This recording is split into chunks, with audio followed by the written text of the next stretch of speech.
good morning. So we're on lesson 63 of the workbook of A Course in Miracles. The light of the world brings peace to every mind through my forgiveness. There's an interesting part in the Course when Jesus begins to talk about how we actually learn and how this actually works. And one of the things he says is when we can envision this and the vision comes, the ability to see it and have the vision be the way we're seeing, to envision it and see things in that way, allows it to be made manifest, because what we envision will be made manifest indeed. And when I read this lesson last night, before I went to sleep, I'm sort of in a backwards progression through the workbook based on my, based on being asked to do these videos. So I read the lesson that I'm going to do in the morning, the night before I go to sleep, and just do whatever I do with it or whatever it does to me, so that as Jesus says in the manual for teachers, while routines are dangerous in that they can become gods unto themselves, it is a great idea to both start the day and end the day by utilizing some of the ideas and the lessons that we are learning in order to give our minds over to the Holy Spirit and allow Him to order our thoughts and our life. He says in one spot, the way you awaken will be a clue to what you gave your mind over to before you went to sleep, which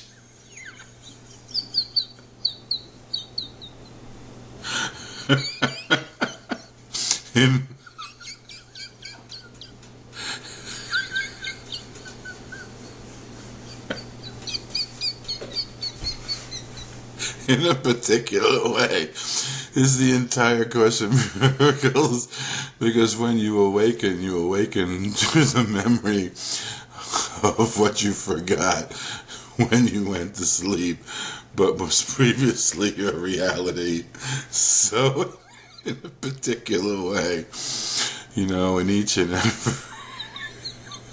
every one of his practices, there does lie the entirety of the lesson that we're being given and asked to learn for our salvation and the salvation of the world, and for the making manifest of the kingdom right where we find ourselves, so that heaven and earth no longer exist as separate states within our mind, because our whole mind has been given over to our single function and our single purpose, which is the one God has given us. In reality, it's creation, and here it's forgiveness unto the recognition of our true creative nature. So the light of the world brings peace to every mind through my forgiveness. So as I read the lesson last night, and for many of you who do have experiences of light, not as a concept, but as an actuality, to those of you who have successfully, and I applaud you if you have, to those of you who have successfully realized that our spiritual eye, not the eyes of the body, not the ego, not the eyes of the body, our spiritual eye, which Jesus' way of talking about the activity, our spiritual eye, as opposed to the eyes of the body. The eyes of the body was originally what Jesus used to speak of the ego to Helen, and the spiritual eye was what he originally used when he spoke of the Holy Spirit, before they changed those terms, before they condensed them into the reference we now use in the editions, in any edition of A Course in Miracles. So, as many of you, through your desire to know light as your reality, to know the light that is yourself as your reality, have been willing to recognize that it was an act of will that shut the spiritual eye to light, it is likewise an act of using that will to allow it to reopen by desiring it above all else, and recognizing that being the light of the world, it would be sure nice to know what that light actually is. And many of you are coming into the condition of recognition experientially of having that light being made available to you. And when that light's available to you in these light episodes, in that sense, in these episodes of light that we are learning to integrate, so they're no longer the anomaly, but they're actually they're no longer an anomalous phenomena. They are constant recognition through our utilization indeed.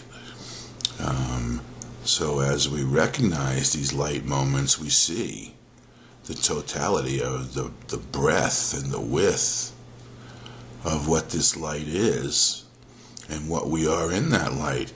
And in that light, there's no room for darkness. It's quite simple. Where is the darkness when the light has come? So within that light, in which there is no darkness, there is nothing which we've used to represent that darkness. There is no lack of peace. There is no lack of joy. There is no lack. There is lack of lack, as a matter of fact. So in those moments, when we do experience that light, that is an extension of the peace of God. This lesson comes to life immediately. And what I could see last night when I read the lesson, and the light comes on me or over me or encompasses me, and I encompass it, however you want to speak of it, because the speaking of it is not the action of it. As I have been attempting to teach people, teaching forgiveness is not what forgiveness is. Talking about what forgiveness is not what forgiveness is. Forgiveness is an action of mind wherein which the Holy Spirit enlightens our mind and show us how what we thought our brothers had done to us, we actually did to ourselves. And in reality, it doesn't exist at all. So there's nothing at all to be guilty or fearful for or of. That's how forgiveness works. Now, that may be a concept to many of you, and you can dispute it conceptually, but for those of you who are enjoying the gift that forgiveness brings as an action and activity of your mind, you know full well what it is I'm talking about. It's not mistakable when it happens, because it's the correction for the mistake. And there's a certain simplicity that comes with this. So when I was reading this lesson last night, it brought me back to the days when I first got A Course in Miracles, and it was very difficult for me to read much more than a line or two, or certainly a paragraph. I don't know if I ever got through a section, because it was so profound and so true based on my experience and realization of God, yet not integrated within me. And I required, as Helen did, which is the first part of A Course in Miracles, when you read, and it's going to be made available to you, I assure you, we're working on it right now. When you read Helen's notes, it wasn't that she was not hearing correctly and she was what must have been called the proverbial rusty pipe. It wasn't that at all. She was hearing perfectly well, yet everything she was hearing was challenging her human sensibilities. And Jesus, with the patience of the Christ that he is, not just the patience of a saint, Jesus with the patience, the infinite patience of his one true reality, and yours and mine as well, would take the time out from giving her the generalized parts of the book in order to help her begin to correctly see what his meaning was rather than the meaning that she was writing over his words. Now, to me, that was how I was taught to use the Course. That is the practice and purpose of A Course in Miracles. As Jesus told Helen, if you want to act like me, you have to use the same mind as I do. And if you use the same mind as I am, we share meaning. And when we share meaning, we make the meaning from the Christ mind. We make it true, and we can make it manifest right here, right now. So last night when I picked up the lesson and I read the first paragraph, I had to put it down because the light that I recognized shining in me, I could see how easily it would bring peace to every mind, because we are all joined in one mind, and the peace of God is all we can actually share. We can't share separation. We could agree to be separate, which is how the initial tiny mad idea was allowed to be given effects, but we cannot share separation. We can only share that which God is and creates as us, because it was given to one and to all in equal whole parts, in which none of it is lacking and none could ever be lacking. And the more we utilize it and the more we give of it, the greater the supply and the abundance grows, both for ourselves and our brother, and within the totality of the kingdom as well. That's how we create, why we create, and what we're designed to do.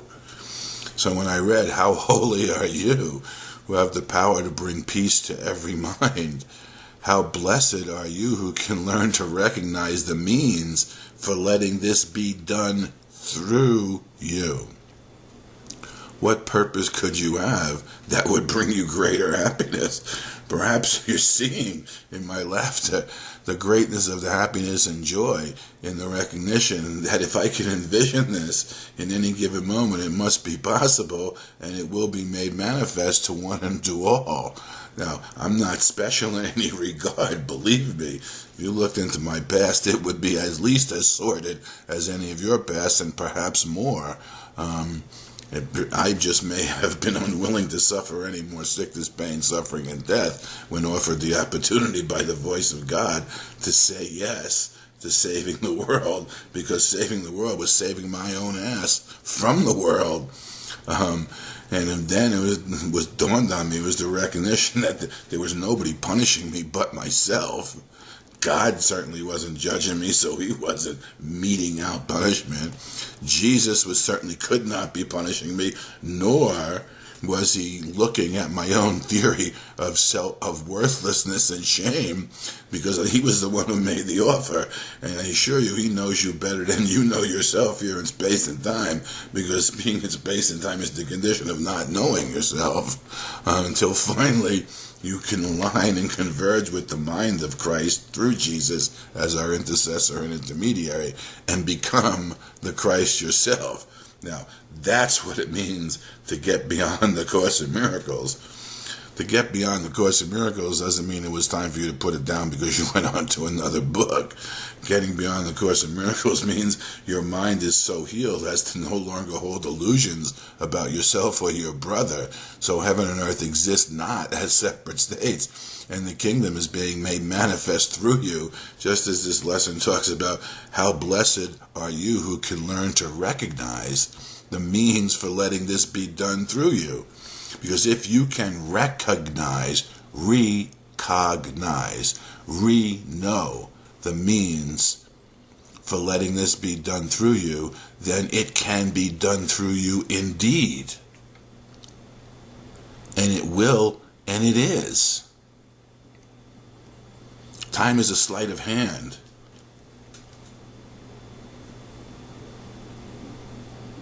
There's no such thing as a past, except in the memory that we utilize to maintain space and time as the consciousness domain of the ego. And when we reverse our thinking about what we are when we are upset and righted, and our memory of who we are is replaced by the remembrance of who we are in the kingdom here and now, then you cannot not begin to make manifest the kingdom, because it will be done through you, just as this is saying, the peace of God will be brought to you and all the world through your forgiveness of yourself for being what you are not in its entirety.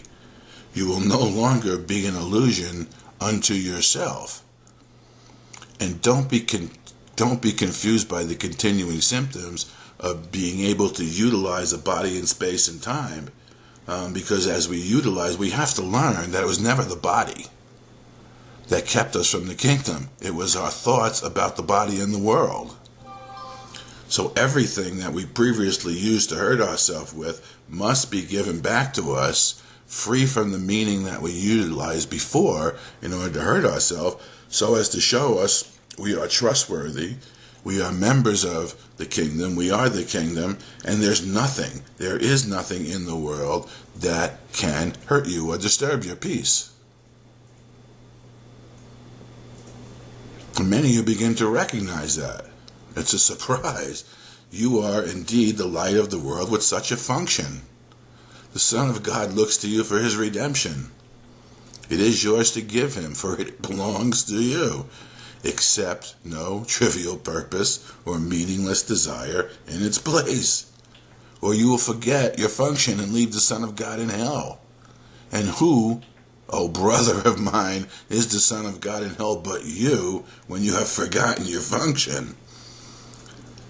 The joy that many of you are experiencing now is the willingness to allow your function to one of be remembering along with your brother, join with your brother in celebrating and welcoming the kingdom of heaven within your own heart and mind.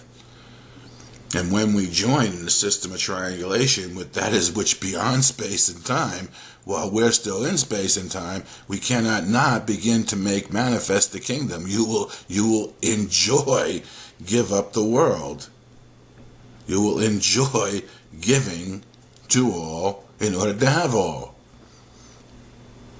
You won't reduce St. Francis into stripping off his clothes and running naked through the streets because he found something. You'll recognize in his action his desire to share everything with everyone. So the light of the world brings peace to every mind through my forgiveness. And how blessed are you who can recognize the means for letting this be done through you. And believe me, even if you have not recognized the means that can be for letting this be done through you, you're still blessed. You're just hiding your light under a bushel basket and suffering from the extinguishment of the flame that you are. But your flame is eternal. You cannot die, you cannot kill yourself, you only just continue to recycle in these meaningless cycles of death to birth and on to what we think is life again, until you finally give up the world, forget that it is your reality, and use the forgetting to remember the truth of who you are as being the kingdom. So the light of the world brings peace to every mind through my forgiveness and your forgiveness. And when your forgiveness and my forgiveness are completed and we join as one, the kingdom will be made manifest, and you will see it where you previously saw it not. And you will rejoice. And you will be glad. And since that is an ultimate happening, and space and time don't exist, it's something that's happening to each and every one of you right now, whether you know it or not. It's just much more fun and enjoyable when you come to know it as the truth rather than an intellectual adjudication or exercise, because the rest of your life is boring and meaningless, and there's nothing really for you to do here any longer. Give up the world. It holds nothing that you want. and accept the kingdom of heaven as what you are in your reality, and you will see it made manifest right here, right now.